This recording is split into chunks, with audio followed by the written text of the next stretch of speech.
Hi, everybody. Welcome back to Old Time Rock and Roll. I'm your host, David Terr, where I feature a different rock and roll artist every day whose birthday it is today.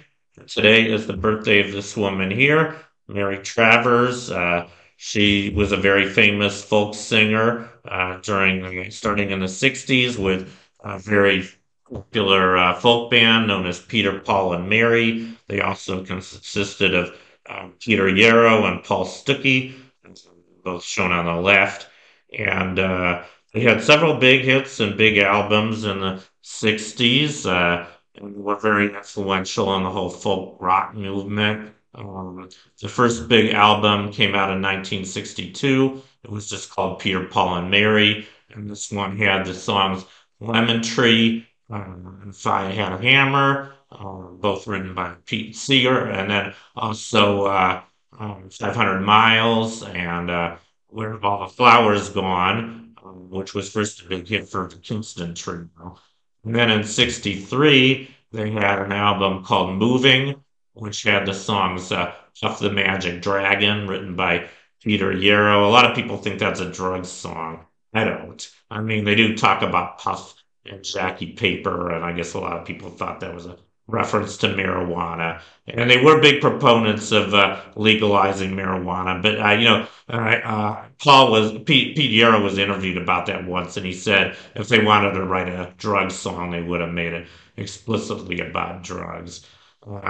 Anyway, yeah, I think it's a beautiful song. I think it's really about a kid growing up and letting go of his fantasies. But anyway, that was their second big album. Their next one also came out in 63, was called Into the Wind. And this one had probably their biggest hit, or one of their biggest hits, Blowing in the Wind, which was written by Bob Dylan. Dylan, of course, as I'm sure you guys all know, was probably the main uh, force behind the folk rock movement during the '60s, and that was probably his biggest. It was one of his first songs he ever wrote, and Peter, Paul, and Mary do a beautiful version of that song. Also on that album is "Don't Think Twice, It's All Right," another song by Bob Dylan, and also Tell It on the Mountain and Stoop All.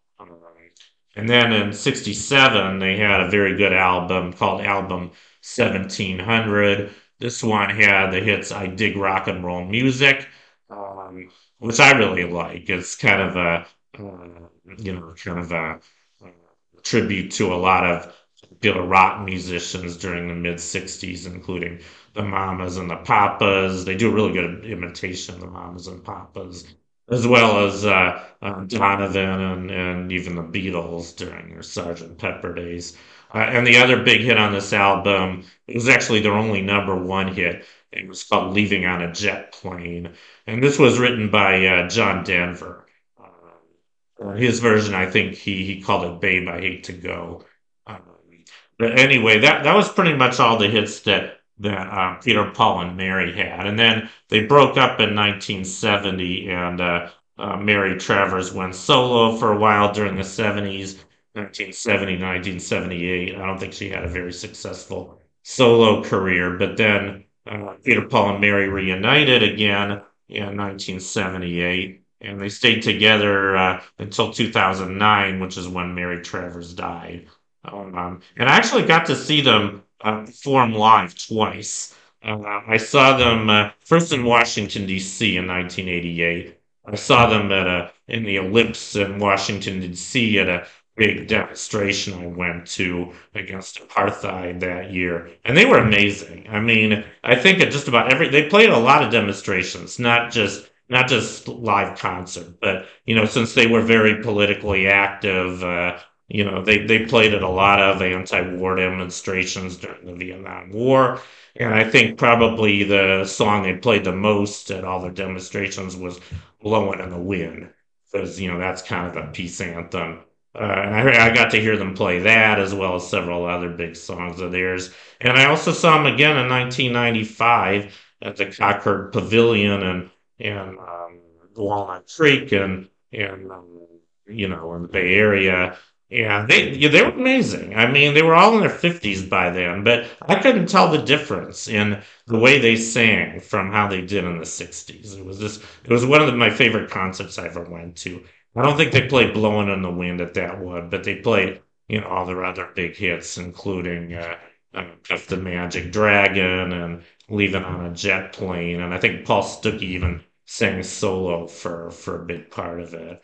And I just really love this trio, and I think Mary Travers was part of what made it great. So anyway, that's my tribute to Mary Travers. I hope you enjoyed it, and I'll see you next time.